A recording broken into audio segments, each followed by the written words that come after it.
Democratic gubernatorial candidate Brian Moran spoke at Clementine's Tuesday, hoping to gain support for his candidacy. Bree's video brings you highlights from his speech. Now, this is an extremely important election. Because we have experienced so much success in Virginia, we have 2 Democratic senators, 2 straight Democratic governors, we have a majority Democratic congressional delegation. Because of that, the Republicans will be looking at this race, and they are hungry. They will be throwing everything at the Democratic nominee. The Democratic nominee must have a record of fighting for Virginians. I've been very proud of my record of fighting for Virginians for over 20 years now. As a prosecutor in Arlington County for 7 years, as a legislator for 12, as a Democratic leader for 7 of those years, standing and working with Mark Warner and Tim Kaine, electing more Democrats than any time in a generation, fighting to increase the minimum wage because no Virginian should work a 40-hour week and live in poverty, expanding health care, ensuring equality for every Virginian, working with Mark Warner to make the largest investment in education in Virginia history. That's a record of success. But there are challenges ahead. You know, we've been able to accomplish a great many things in Virginia, and we all know there are challenges ahead. So I'm very proud of my legislative work, very proud of my political work. But Virginia not only needs the next governor to have the experience and the ability to know how to get things done, the courage and commitment to want to get things done, the candidate, the next governor, must have the vision to get the right things done. That's why I've been very proud over the last several weeks to be laying out a vision for Virginia's future. I've really stepped up and put forward detailed plans. Like them or hate them, you're going to know what you get with Brian Moran. I have a record of voting. I wanted to put forward detailed policy positions in terms of where do we go now. I immediately came out with an energy plan because never has the connection between energy, the environment, and our economy been so profound. I truly believe Virginia can be a leader in creating so-called green jobs. And these jobs can run the spectrum of income and skill spectrum. We can have the research jobs to develop technology to make coal cleaner and try to sequester the carbon emissions, and also the battery cell technology so we can harness the energy from wind and solar and biomass, not only when it's windy or when it's sunny, but 24 hours a day to make it a dependable, reliable source of energy. We must get serious about energy efficiency. We can be weatherizing our homes, retrofitting our buildings, installing solar panels. We have $100 million coming from the federal government in weatherization. I could not be happier with that. The first thing I would do with that was work with our seniors. Because literally, there are people in Virginia who are living on fixed incomes, and they are making decisions between prescription medicine and their utility bills. And then you must look at our localities. We had a lot of schools built after World War II when the GIs returned, 50s and 60s, when we had a population explosion. A lot of those buildings have not been updated since that time. What I would do with any building over the age of 25, use that money to weatherize it. Because localities are strapped. They have not been able to build new schools. And so we need to invest in those schools to make them more energy efficient and save the taxpayer dollars. I'm the only candidate who has come out against offshore drilling, and that is a consistent record since 2004 when that vote came up in the House.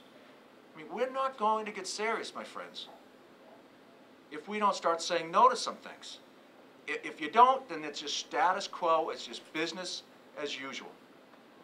Offshore oil drilling is 19th century fossil fuel to solve 21st century problems. We should be putting wind power off the shores of Virginia Beach, not oil rigs. Second, I'm the only one who has opposed the Surrey coal-fired power plant. That's a 1,500 megawatt coal power plant. That generates 1,500 tons of carbon per hour. If you think we have a global warming, anybody in this room agrees that to the existence of global warming, we should all be very concerned about introducing that amount of carbon into our air. Healthcare.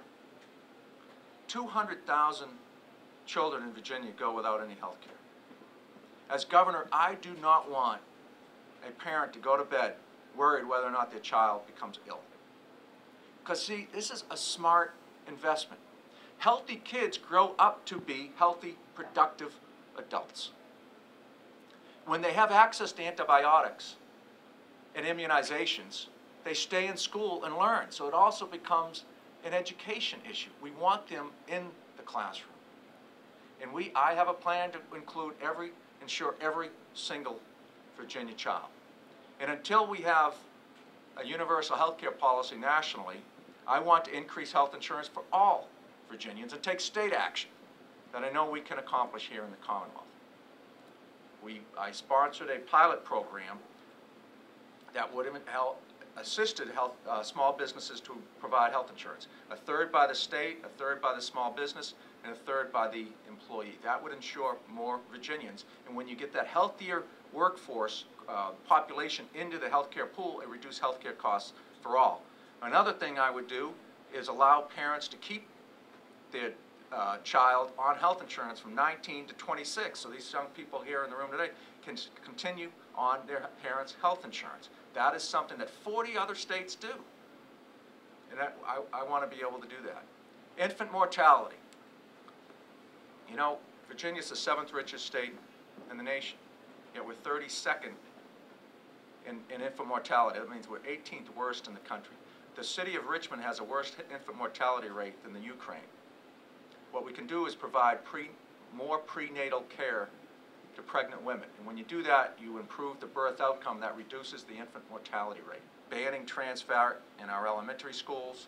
We have to get serious about childhood obesity. We have 60% of our kids are overweight. We need more exercise in in schools and better eating habits and nutrition. Again, you invest in the young people. So I grew up the youngest of 7 kids.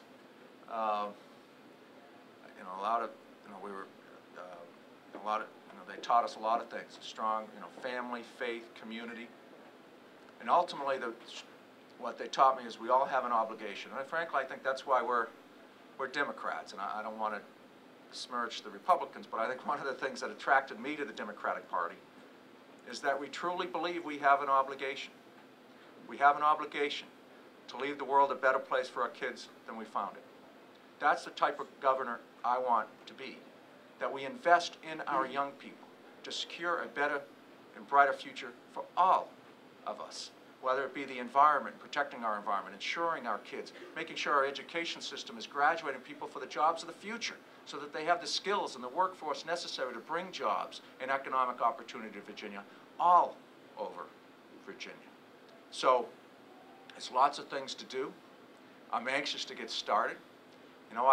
Something I bring to the table is I've actually worked in the legislature for 12 years, 7 as Democratic leader, but also in the minority.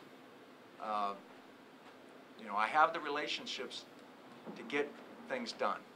I'll be ready on day one to get to work, and we have to get to work. This is no time for on-the-job training. We have a lot of challenges ahead. Transportation, our economy, the environment, healthcare. So I'm ready to get to work. The only thing I love campaigning. I enjoy campaigning. The only thing I like better is governing, and I'm ready to govern. We need to move Virginia forward. And let me just leave you with this thought. Your automobile's transmission. If you want to go in reverse, you put in an R.